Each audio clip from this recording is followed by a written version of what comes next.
twongeye turatomboye bana b'Imana kuba duhamagana Nyagasani kugira ngo tugirire neza ku mpuhwe ze.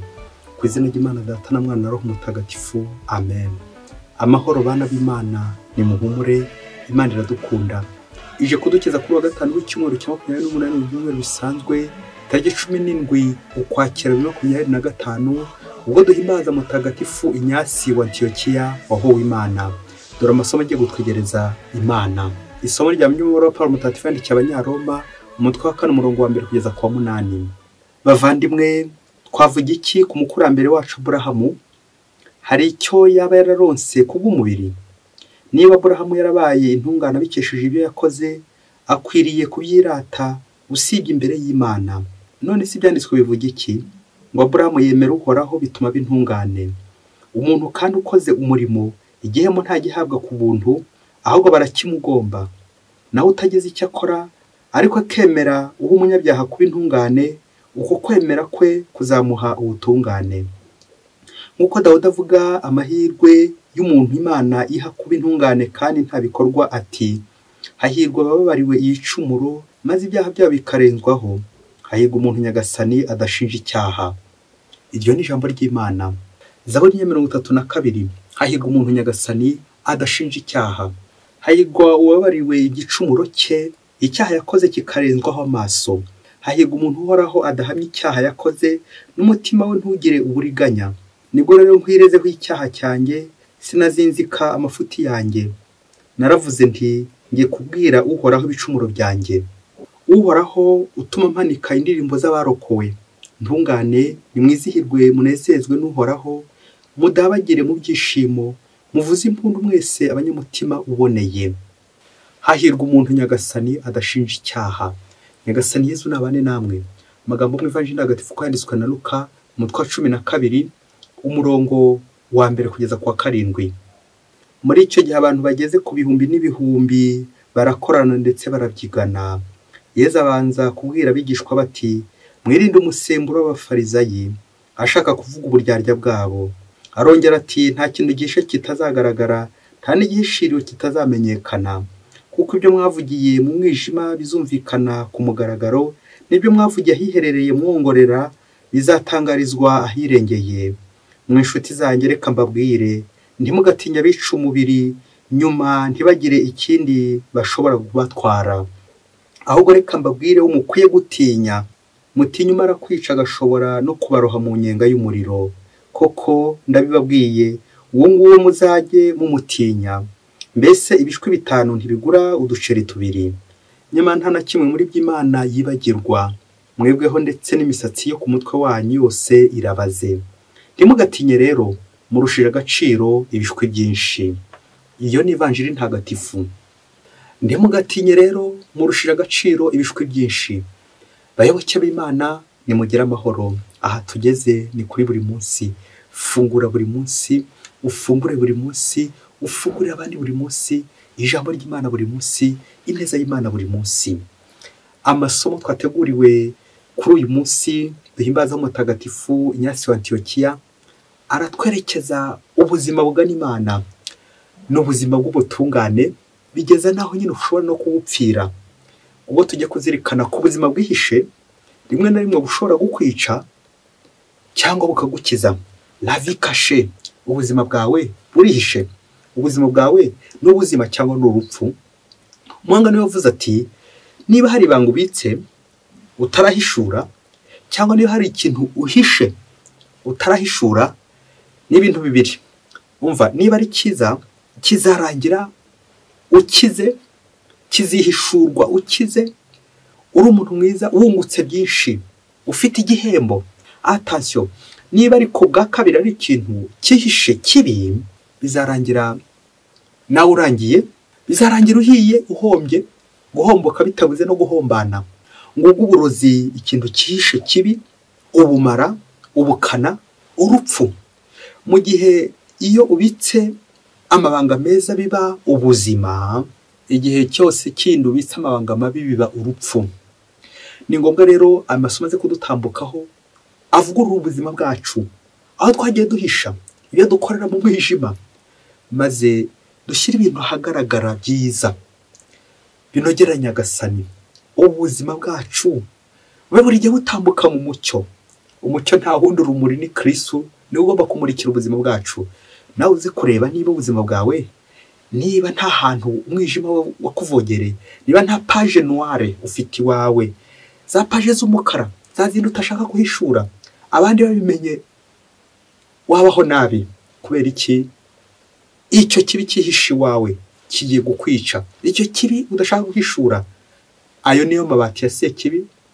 Naho ubundi amabanga y'Imana yo akomeza gukiza abantu. Ni nayo ntego remezo tujye kuzirikanaho igira iti nta gihishwe kitazahishurwa. Amen. Nawe wongere urebe, nusanga ubuzima bwawe ibyo bitse ari byiza, wenda utanavuga, wishime unezerwe kuko bizarushaho kugenda bigukiza. Ariko nusanga ari bibi, utwike, ujugunye, ubirekure kugira ngo umutima werekere Nyagasani. Isomo rya mbere tumaze kwakira twasanze mwe Pawulo Mutagatifu yandikiye Abanyaroma, araduha urugero rw'uwemeye Imana bikamukiza, we n'Aburahamu. Uru urugero rwiza rw'ubutungane. Iyo ushaka ubutungane ni ukuvugurura imyemerere yawe kugira ngo usange Imana. Pawulo Mutagatifu arongera kugaruka kuri Dawudi ati hahirwa umuntu Nyagasani adashinja icyaha. Amen, amen. Na niyo zaburi twakiriye nanone itwibutsa uburyo tugomba gutunganira Imana mu buzima bwacu. Hahirwa umuntu uhoraho adashinja icyaha. Imbere y'Imana yo tugomba kwisuzumira. Abantu ntago ari rwo rugero ruboneye twisuzumiraho, ahubwo buri gihe no kwisuzumira ku Mana. Bityo Nyagasani akaba ari utweza. Na ubundi iyo twashatse kugenda twipima n'abantu, birangira n'ubundi wa muntu udashyitse nawe ntaho yakugeza. Nta muntu w'umunyabwenge ufatira urugero ku muswa. Twese turabanyabyaha, na niyo mpamvu ntagomba kugendera kuri mwene wacu umunyabyaha uri gukora nabi, uri mu ngeso mbi. Ahubwo urugero rwiza dukurikiza ni Imana. Ni nabyo Yesu yatubwiye mu Ivanjili uno munsi, ubuzima bwacu bugomba kwerekera Imana. Hari imvugo ya Kinyarwanda igira iti ngo indyarya ihimwa n'indyamirizi, kandi ngo ugenda yububa abonwa n'uhagaze. Amen. Ibi nibyo Yesu atubuza, adusaba kwirinda kuba indyarya nk'abafarizayi, kwirinda kuba indyarya. Ubwo yatwerekeje kwirinda umusemburo w'abafarizayi, umusemburo w'uburyarya, kugaragara neza inyuma ariko imbere turi kugaragara nabi imbere y'Imana. Kuko akenshi ubuzima bwacu turangwa no gutaka Imana, tugasingiza Imana gukarimiye nk'umufarizayi wese wa musemburo, ariko imbere turi gutuka Imana. Nibwo bizarangira rero turi gutaka, kuko nyine turi gutuka Imana. Ubuzima bwacu gutuka Imana buzihishura ku ndunduro turi gutaka. Ikindi Luka atubwira ko hari ibyo dutinya, tugatinya amaso y'abantu, tugatinya bya bintu bidukanga, ariko ntidutinye wa wundi dufite wese ubuzima bwacu, Imana. Ni wa muhanga wabwiye wa mukobwa ati mukobwa, ntugatinye gusa gutwara inda, ikinyendaro, ntugatinye no kwandura sida n'izindi ndwara zose zandurira muri ubwo buryo bw'ubusambanyi n'ibindi, ahubwo utinye ibintu bibiri, uzatinya icyaha, utinye n'Imana. Nk'uko natwe kenshi dukoze gutinya amaso y'abantu, kutaza guseba, ariko imbere y'Imana ko wasanga se twasebye. Nibyo Yesu arangiza atubwira uno munsi ati nta gisho kitazahishurwa. Rero nanjye nawe duharanire ko ubuzima bwacu bwaho bwerekeye Imana buri gihe. Imana igatugenga, mugenga wacu utumenyera igikwiye, akamenya n'umubare w'imisatsi yose dufite. Kubera iki? Imana iraturinda. Ubuzima buvuguruye ni ubuzima buri mu Roho Mutagatifu, ubuzima aho Roho w'Imana akuvugisha, agakuvuganira, agakurengera. Ubuzima buri mu Imana, ubuzima bwa Roho. Nawe uyu munsi wongera urebe ahantu hose wagiye ukina umukino bita kashikashi, kugenda ubebera, kugenda wihishahisha nk'umufarizayi wese, maze wongera wivugurure. Ubuzima bw'umukristo no kwivugurura buri munsi. Ikindi kandi twagombye kuzirikana nyine, akenshi dukunze guhisha abantu bigakunda, abantu tukibombarika tukitwara neza, utubonye ati dore umuntu w'Imana we, dore umumarayika we, dore umuntu mwiza we, kandi imbere atari ko bimeze. Imana yo ibitureba. Yaba twamenyaga ko Imana yitureba kuva ku ndo kugera ku musatsi, twagombye guca wa mugani w'Ikinyarwanda ngo ntawe uhisha uwahishaho. Rero Imana niyo duhishaho, Imana niyo ituzi kurusha wa muntu, kurusha wa patro wacu, kurusha wa mwarimu wacu, kurusha wa muntu dutinya. Imana niyo twagombye gutinya, ngo kuko ntacyo twagombye guhisha Imana. Ese nta kintu ufite udashaka kwerurira abantu? Rimwe na rimwe ukibwira ko n'Imana waba warayihishe. Isuzume, nanjye ndacyari kwisuzuma. Abantu benshi tumeze nk'abafariza nyine bakunze gukina umukino kashi uhishanya, kwihisha. Ngo umunsi umwe hirya kure cyane muri Afurika, ngo umukobwa ngo ukoraga mu isakristiya ni ahantu bategurira umuhimbazo wa misa, liturgia n'ibindi byose bijyana ku Mana. Sakristiya nyine bivuga sacre, ahantu hatagatifu, hahandi tugomba gutinya, hahandi tutagomba gusakuriza, hahandi umwiteguro watangiriye kwegera Imana. Burya aho hantu hatangiriye umwiteguro harakomeye cyane, no guhatinya kuko Imana irahari. Sakristiya nyine sacre. Inkuru y'umwana isubira inyuma, ngo wa mukobwa rero yakoraga mu sakristiya, ariko akaba yarafite ikibazo cy'imibereho. Ko yagiraga atya, yajya gucuruza akabona ibyo acuruje birahombye, yajya kujya agatungo yorora nako ntamenye yo karigitiye, n'ibindi byinshi cyane ibyo akozeho byose, amafaranga yose akozeho akabona rigita. Akajya yibaza ikibazo atari ku wundi, ngo ndi umuntu w'Imana akora mu sakristiya, ibi ni biki? Nuko aza kwanzura ko iyo ari inyatsi, kuko ntibyumvikana uburyo akora ku mafaranga kandi ni menshi, ariko yajya kugira icyo ageza mu rugo kikarangira, kandi ari umuntu w'Imana. Nuko baza kumugira inama ko hari umuganga, psychologue, uvura inyatsi, bityo namugera imbere bizarangira nyine akize. Wa mukobwa kubera icyo kibazo yari afite kiremereye, yari amaranye imyaka igera muri 12, ikibazo cy'inyatsi imutwara ibintu, afata icyemezo ko agiye kujya kuri uwo muganga wa roho, mujyanama wa roho, bityo akabasha kumukiza. Nuko aragenda ngo agezeyo, aramutekerereza kimwe ku kindi, uburyo ibyo akozeho byose bicika, byandi bijya gucika bigucira amarenga, itungo ryose, ubuzima bwose akozeho akabona buri kudandabirana, mbese nta kintu ajya yunguka, inzara ahubwo igiye kumwica, n'ibindi bibazo byinshi by'amadeni kubera inyatsi.